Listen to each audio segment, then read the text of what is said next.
Hello, everyone. I hope that this time together finds you safe and well, and hopefully all of us are coping as well as we can with the present pandemic challenges. Over the past many years, probably 60 plus years that I've had the privilege of being involved in music ministry, I have been very grateful.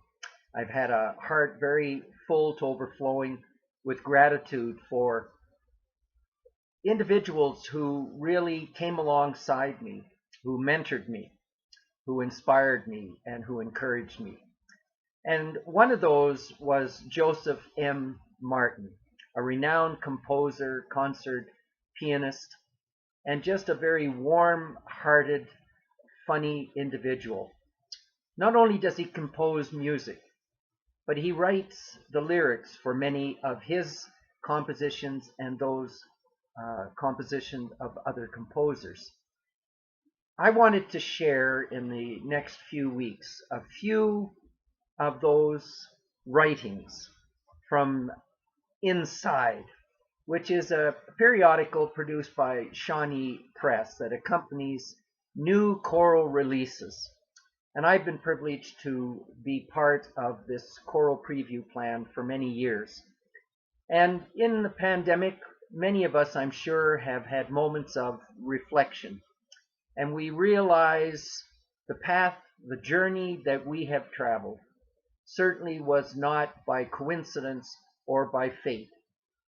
And I have been influenced by many people over the years. And as I began to recall some of Joseph Martin's writings, I was drawn to this one particular writing that not only was it a reflection of who Joseph Martin was, but it was also a reflection of his faith. And I read within this little devotional, really, I could see the path that I have been privileged to walk. And I'd like to share this with you. Joseph called it 3 simple things.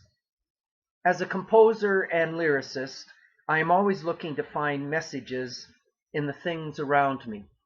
There is music and meaning hiding in ordinary things, buried treasures just waiting to be discovered.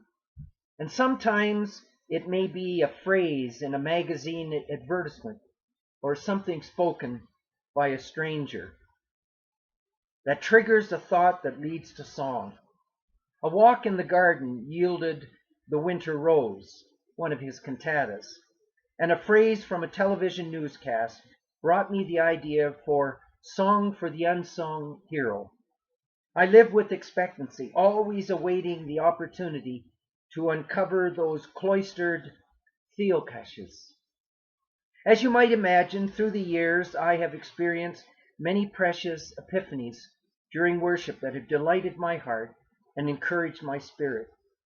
These simple truths have impressed on my life a great sense of humility for the deeper purpose of our sacred rituals. I would like to share with you 3 of these. 3 simple things that surprised my spirit, Joseph Martin's spirit, with shining revelation. Number 1, the Conductor and the Cross. I have always felt it a great privilege to direct choirs as they share the word-made song.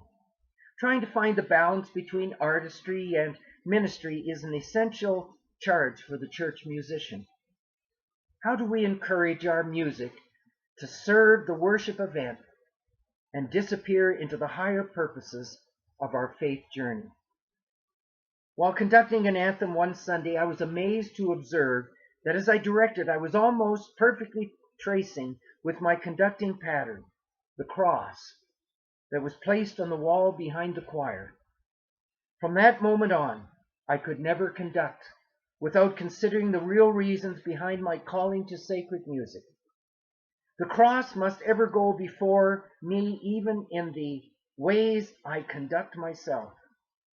The choir, as they sing, are given their purpose in the very dance of patterns that bring us together as one voice. Joseph's second point the communion cup. Now we have to understand that Joseph told me one time that he did over 235 workshops, reading sessions, and concerts a year. And so he writes, I am in a different church almost every week.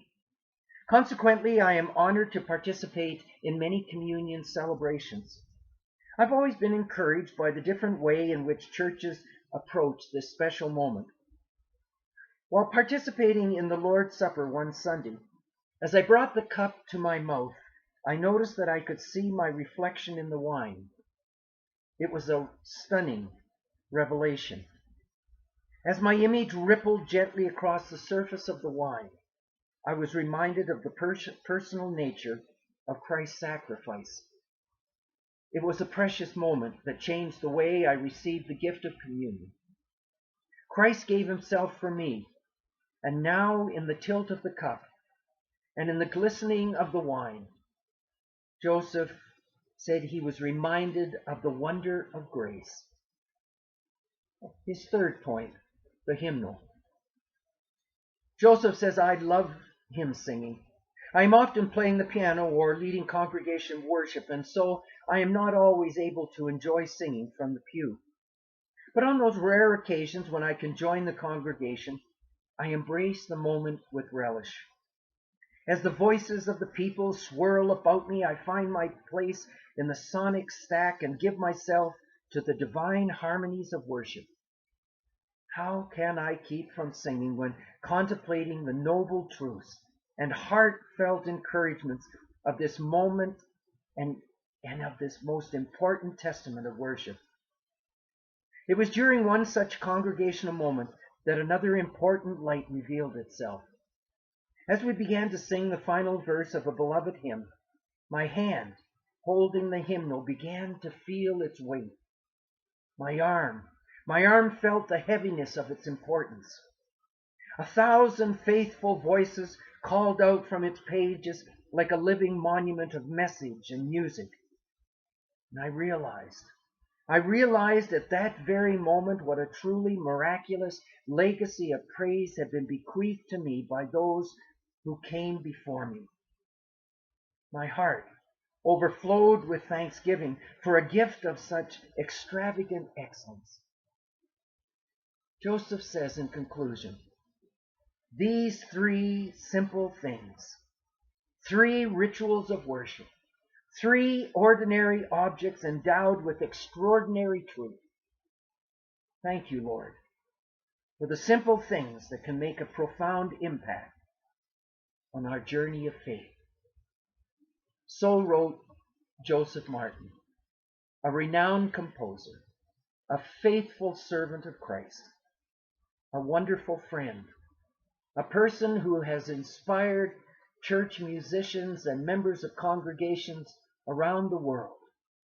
And to me, Joseph reflects this poem that I have on my wall. And I end with this. It's called A Servant's Heart.